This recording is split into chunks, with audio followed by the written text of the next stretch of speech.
क्या माता सीता रावण की पुत्री थी? आखिर मंदोदरी बिना रावण संग संभोग के कैसे हुई गर्भवती? क्या सच में माता सीता का कभी अपहरण नहीं हुआ? तो आखिर क्यों देनी पड़ी मां सीता को अग्नि परीक्षा? क्या है माता सीता के स्वयंवर का कारण? आखिर क्यों भगवान भोलेनाथ का भक्त रावण उन्हीं के धनुष को नहीं उठा पाया? किसकी बेटी है माता सीता, राजा जनक या राक्षस रावण की? दोस्तों, महाभारत के बाद रामायण दूसरा सबसे बड़ा महाकाव्य है, जिसमें प्रभु श्री राम, लक्ष्मण, रावण और माता सीता जैसे मुख्य पात्र हैं। माता सीता को मां लक्ष्मी का अवतार माना जाता है और एस्ट्रोलॉजिकल कैलकुलेशन भी यही कहती है। दरअसल एक बार भगवान विष्णु और भोलेनाथ के बीच में युद्ध हुआ था।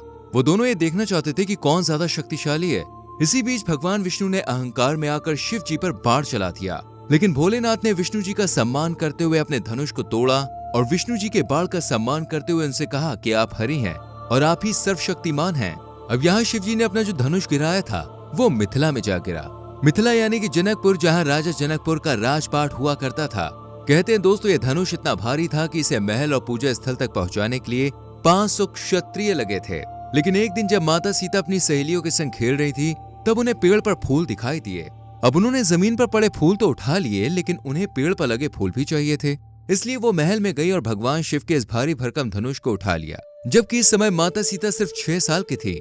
ये देखकर राजा जनक समझ गए कि सीता कोई मामूली कन्या नहीं है। इसलिए जब सीता जी विवाह योग्य हुई तो राजा जनक ने उनका स्वयंवर आयोजित किया। स्वयंवर में माता सीता से विवाह करने के लिए दूर दूर के राजाओं ने शिरकत की, जिनमें रावण भी शामिल था। कहते हैं कि रावण ने जब धनुष उठाने की कोशिश की तो भगवान शिव खुद उस पर बैठ गए। इसलिए रावण अपनी पूरी शक्ति लगाने के बाद भी धनुष को हिला तक नहीं सका, जबकि प्रभु श्री राम ने धनुष को एक झटके में उठाकर तोड़ दिया और फिर माता सीता से विवाह कर लिया।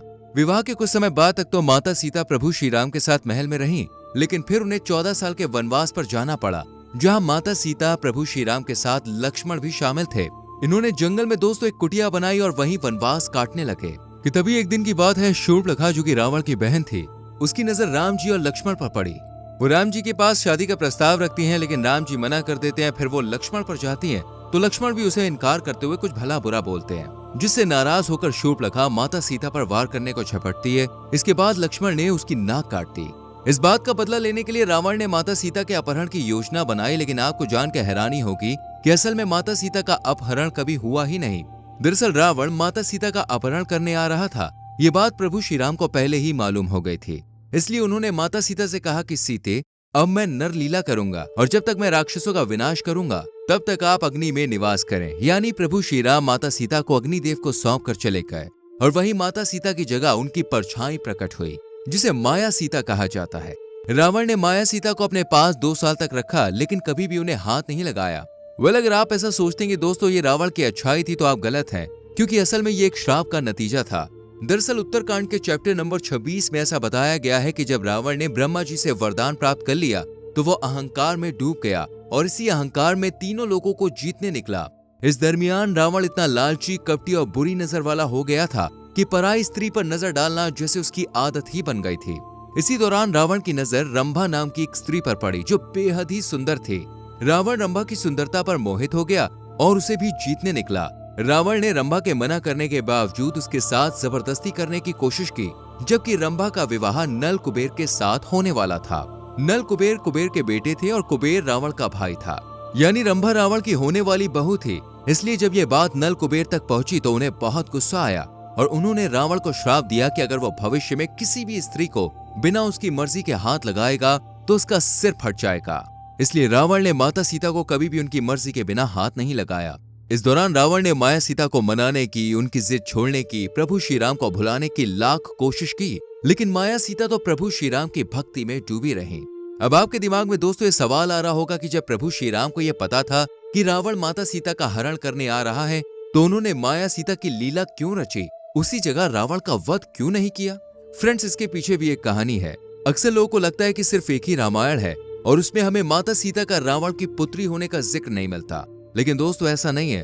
दरअसल महर्षि वाल्मीकि द्वारा रचित रामायण के अलावा भी रामायण लिखी गई है, जिसे रामचरितमानस महर्षि जी की दूसरी रामायण है, जिसे अद्भुत रामायण कहा गया है।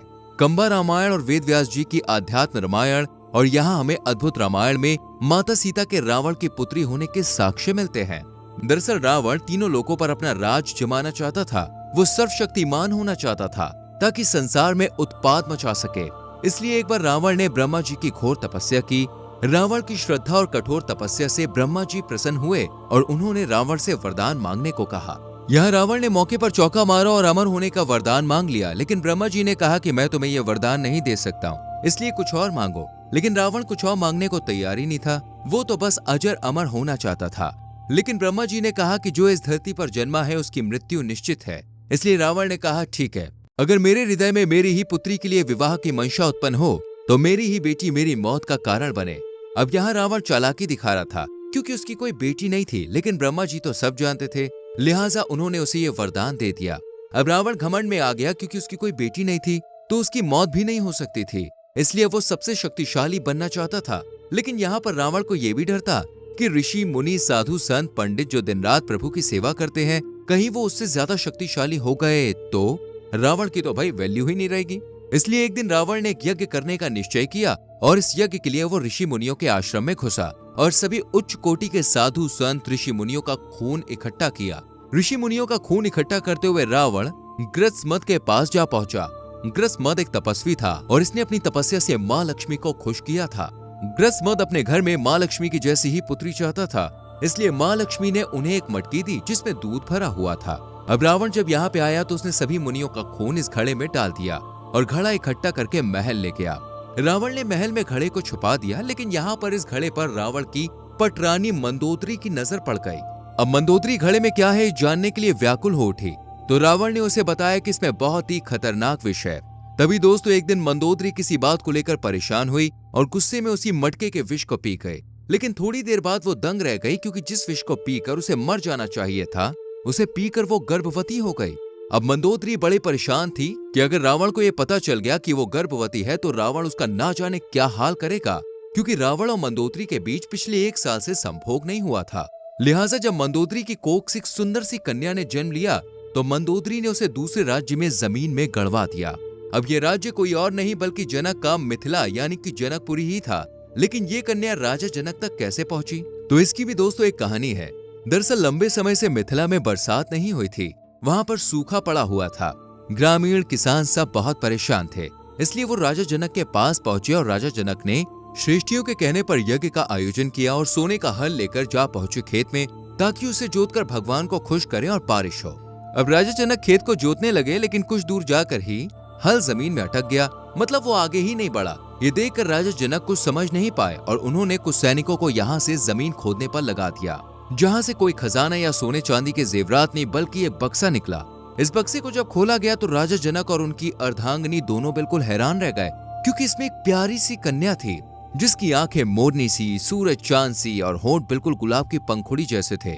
अब क्योंकि राजा जनक की कोई संतान नहीं थी तो उन्होंने इस कन्या को पालने का निश्चय किया और इसे नाम दिया सीता। हालांकि जनक की पुत्री होने की वजह से माता सीता को जानकी भी कहा जाता है। इस तरह इनडायरेक्टली वे में माता सीता रावण की बेटी हुई, क्योंकि वो मंदोदरी की बेटी थी और मंदोदरी रावण की पत्नी यानी माता सीता भी रावण की बेटी हुई। लेकिन बायोलॉजिकली देखें तो माता सीता रावण की बेटी नहीं थी, क्योंकि उनका जन्म योनि या संभोग से नहीं हुआ था, इसलिए उन्हें अयोनिजा भी कहा गया है। चलिए अब आपको ये भी बता देते हैं कि माता सीता की अग्नि परीक्षा का सच क्या है। दरअसल दोस्तों अग्नि परीक्षा भले ही आपको माता सीता की लगे, लेकिन ये सब उन्हें अग्निदेव से वापस लाने के लिए किया गया था और इस अग्नि में ही माया सीता समा गई थी। बाकी प्रभु श्री राम तो अच्छे से जानते थे कि माता सीता आज भी उतनी ही पवित्र हैं जितनी कल थी। तो दोस्तों आपको क्या लगता है, माता सीता रावण की पुत्री हुई या नहीं? कमेंट करके जरूर बताएं। वीडियो को लाइक और शेयर करें और चैनल को सब्सक्राइब करके बेल आइकॉन प्रेस करें।